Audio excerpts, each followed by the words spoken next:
이 딸의 이름으로 사업자 대출 11억 원을 일으켜서 부동산을 구매했다라는 이 사실을 당이 알았을까요?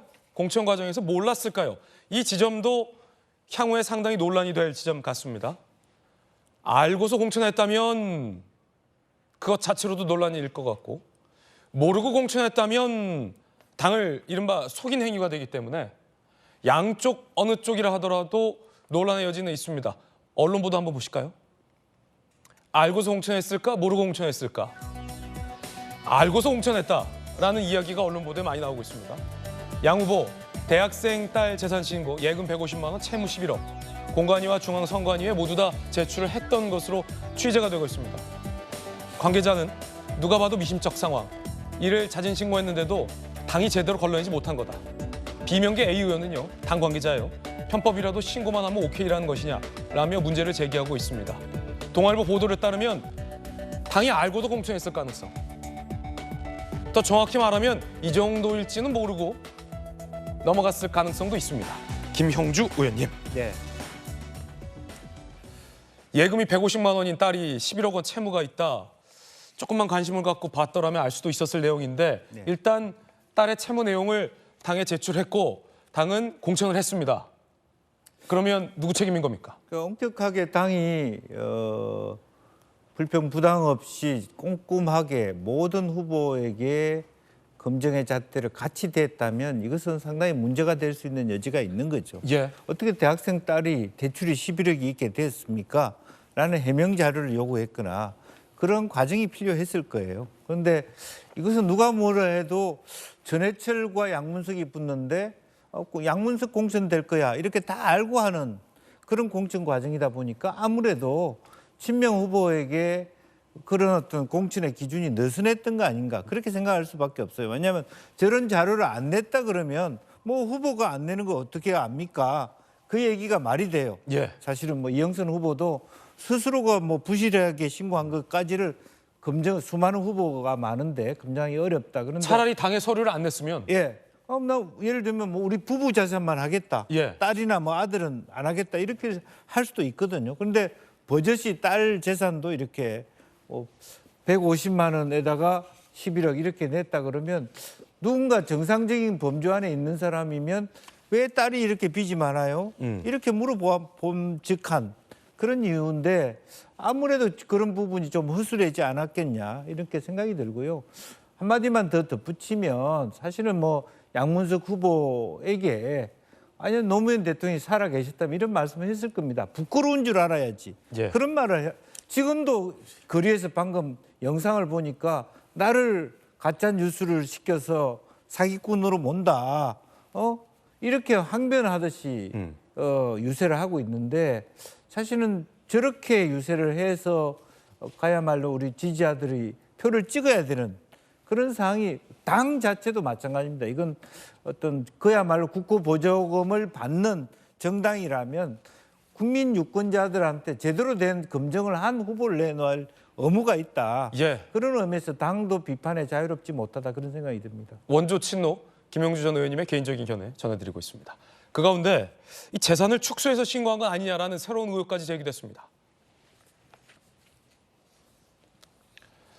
서초구의 잠원동의 그 강남 아파트 21억 5,600만 원 공시가로 신고를 했는데 2020년 8월 아파트 매입 가격 당시가 31억 2천만 원, 현재 시세가 39에서 43억 원이라고 합니다. 굉장히 좀 비싼 집이네요. 강남 한복판에 비싼 집. 21억 5,600만 원으로 신고했다. 중앙선관위에. 공시자윤리법에 따르면 재산 신고 시 공시가격과 실제 거래 가격 중 높은 가격으로 신고를 해야 한다라고 하는데 낮은 가격으로 이제 신고를 했다라는 겁니다. 이른바 의도적인 축소 신고가 아니냐라는 의혹까지 제기되고 있습니다. 시세로만 따지면 39억에서 43억 왔다 갔다 하는 고가의 주택, 2020년 지금으로부터 3년 전 아파트 매입 가격만 하더라도 31억 2천만 원인데 그거보다 한참 못 미치는 21억 5천에 집을 신고한 겁니다.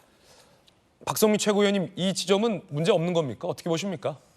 뭐 이제 문제를 삼을 수 있죠. 왜냐하면 이제 재산 신고를 할 때 특히 뭐 선관위에 제출하거나 이럴 때는 좀 더 정확하게 해야 되는 게 맞는데, 근데 이것까지는 사실 조금 제가 예단하기가 어려운 게 이제 본인이 뭐 혼동이 있었을 수는 있어요. 네. 그러니까 이게 워낙 이제 신고할 항목이 많고 복잡하면 사실 본인이 좀 실수, 좀 미숙하게 신고하는 경우도 있고 그래서 좀 오류를 발견해서 뭐 다시 이 부분을 재신고해라 이런 식으로 안내가 다시 오는 경우도 있고 이래서 뭐 이 부분은 지금 상황에서는 막 일부러 재산을 축소하려고 뭐 은폐하려고 이렇게 했다. 뭐 은폐하려고 마음 먹었으면 뭐 신고를 안 하는 방법도 있는데 뭐 그랬던 건 아니니까 뭐 이 부분에 대해서는 확실하게 단언을 드리기는 어렵다. 다만 어쨌든 왜냐하면 분명히 매뉴얼이 있는 거기 때문에 예. 그 매뉴얼을 보고 조금 더 꼼꼼히 신고를 해서 오류가 없게 하는 게 제일 원칙이긴 하죠. 네. 오늘 지금 이 자리에서 제가 제기한 의혹만 하더라도 여러 개입니다. 당에게 기자들이 물었습니다. 그런데 강민석 민주당 대변인은 그건 개별 후보가 대응할 문제라고 답했습니다. 정말요? 지금 양문석 후보권 다들 궁금하실 것 같은데 당에서 이렇게까지 입장을 안 내실 수 있나 싶어서요. 이렇게까지 입장을 안 내는 게 아니라 개별 후보가 대응할 문제는 개별 후보가 대응한다라는 것입니다. 지금 국민의힘 같은 경우는 성폭행 변호를 한 변호인에 대해서 당이 개별적으로 그 설명을 해주고 있나요? 국민의힘 민주당 아니, 그러니까 같은 이치인 거죠. 여기서 더 이상 드릴 말씀은 없습니다. 오늘 저희 도직구쇼에는 두 분의 대변인을 맡으셨던 분이 계십니다. 민주당 대변인은 명대변인 하셨던 김유정 전 대변인과 청와대 대변인 하셨던 박성규 전 대변인 두 분 계신데 지금 민주당 대변인의 이야기를 들어보니까 우리가 입장을 안 내는 게 아니라 그건 개별 후보가 대응할 문제지 뭐 그런 것까지 당이 입장을 내냐라는 취지의 답변. 물론 강민석 대변인도 조금 난감할 수 있을 것 같습니다만 이건 당에게 물어볼 내용이 아닙니까? 민주당 대변인 출신이시잖아요. 물어볼 내용이죠. 네. 그때 말씀드렸잖아요. 2012년에 그 막말 사태 때 대변인들한테 막 질문하는데 저희는 지도부의 지침을 받아서 입을 다물고 있을 수밖에 없었다. 그 곤란한 일주일을 보냈다 이렇게 말씀드렸었는데 난감하죠. 대변인 굉장히 많은데 지금 강민석 대변인이 전날 당첨이 되셨는데 당첨이 된 거다. 예, 굉장히 아마 곤란했을 거라고 생각합니다. 근데 당에 뭐 일단 공식적으로 뭔가 들은 얘기가 없으니까 사실 대변인은 저렇게 말할 수밖에 없을 거예요. 그리고 일단 후보에게 맡겨라 뭐 지침이 있었는지 모르겠습니다만은 대변인으로서는 뭐 당을 대신해서 얘기하는 거니까 현재까지의 당의 입장을 그렇게 말할 수밖에는 없겠습니다만은 지난번에 한동훈 위원장의 그 개발언 말씀이죠. 네. 그때는 각 후보들이 개별로 대응하지 말아라 이랬어요. 당에서 그냥 우리가 중앙당에서 중앙당 차원에서 하겠다. 각 후보들이 막 거기 그래서 이제 굉장히 좀 뭐라고 할까요?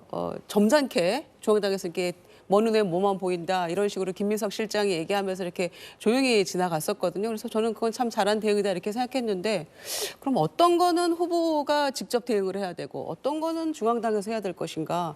이거는 물론 개별 후보만이 그 양무석 후보만이 진실을 정확하게 알고 있겠죠. 그러니까 후보에게 얘기하는 게 그게 일면 타당한 그 대변인 답변이기도 합니다만 그렇다고 해서 이거를 당이 공당에서 이거를 지금 시간이 계속 흘러가고 있고 4일 뒤에는 사전투표가 진행이 되는데 무책임하게 그냥 이거를 개별 후보에게만 맡긴다 이렇게 말하고 있는 것도 받아들이는 국민 입장에서는 쉽게 설득은 안 되는 측면이 있어요. 예. 그게 중요한 거죠. 포인트는 그겁니다. 우리 어떻게 얘기를 할 수도 있지만 당의 입장을 이 중요한 시기에 국민들이 이 부분을 어떻게 저게 말이 돼? 안 돼? 이렇게 판단하실 여지가 있다는 말씀이죠. 그래서 그거를 이렇게 그냥 마냥 시간 흘러가게 두면 안 된다라는 게 제 생각이에요. 예. 김영주 의원님, 네. 민주당 큰 선거 홍보본부장, 선대본부장 많이 하셨는데 이건 당이 대응할 사항이 아닙니까? 사실 빨리 대응해야죠. 제가 지금 주말에 부산 경남 민주당 후보 캠프를 몇 군데 갔습니다. 지원 유세하고 오셨군요. 공동 질문이 양문석 후보 건이 어느 정도 영향을 미칠 것이냐에 대한 긴장감이 있었습니다. 예. 낙동강 벨트가 상당히 견고해 보이도 상당히 마지막에 보수 결집의 새 그것에 양문석 후보권이 빌미가 될 수 있지 않나 이런 전전긍긍하는 모습들이 사실 있었거든요. 이제 그런 정도 그렇다면 당이 선대위가 이것을 눈을 보고 개별 후보한테 맡겨둘 사안이 아니라는 것이죠. 여러 거 마지막까지 지금 뭐 대통령도 나서고 뭐 한동훈 비대위원장도 나서서 하나하나라도 뭐 세종시 건도 얘기하고 의료계획 건도 얘기해서 뭔가라도 표를 모아보겠다, 반전시키겠다고 하는데 우리가 지금 만약 이 건을 그냥 개별 후보한테 맡기고 넘어간다? 여러 가지 터지고 있는 부분들을 그냥 놔두고 방치한다? 그러면 사실 오만해 보일 수밖에 없고 그러면 또 며칠 사이로 뒤집어진다. 그런 생각을 당도 해야 될 필요가 있다고 생각이 듭니다. 예. 자, 두 분의 의견 전해드렸습니다. 한동훈 비대위원장은 양 후보의 과거 전과와 전력도 문제 삼았습니다. 방통위원 때 접대를 받았다. 그리고 폭력 전과가 2개다. 이런 점도 비판했습니다. 들어보시죠. 저는 그분이 사기 대출한 것 그것보다 부동산을 그렇게 산 것 사기 대출한 것 그것보다 더 본질적으로 나쁘고 국민들에게 지탄받아야 할 점이 있다고 생각합니다. 이분 어떤 사람입니까? 2011년에 방송 관련 상임위원회 위원으로 할 때 민주당 추천입니다. 그런데 그때 국감 앞두고 업자인 KT한테 룸사롱에서 접대받은 사람이에요. 그리고 이분은 폭력 전과가 2개나 있습니다. 여러분 주변에 폭력 전과 이렇게 많은 사람 보셨어요? 왜 이 사람이 여러분의 국회의원이 돼야 하는 겁니까? 그걸 알고도 민주당은 무시합니다. 이 사람들은 여러분을 섬기려는 게 아니라 여러분들을 지배하려 하는 겁니다. 우리가 그걸 막겠습니다. 양 후보의 진전된 해명이나 새마을금고 감사 결과와 관련된 뉴스 속보 나오면 그 어떤 매체보다 더 빠르고 정확하게 저희가 보도해 드리겠습니다. 첫 번째 이야기 패널들의 개인적인 견해 전해드렸습니다.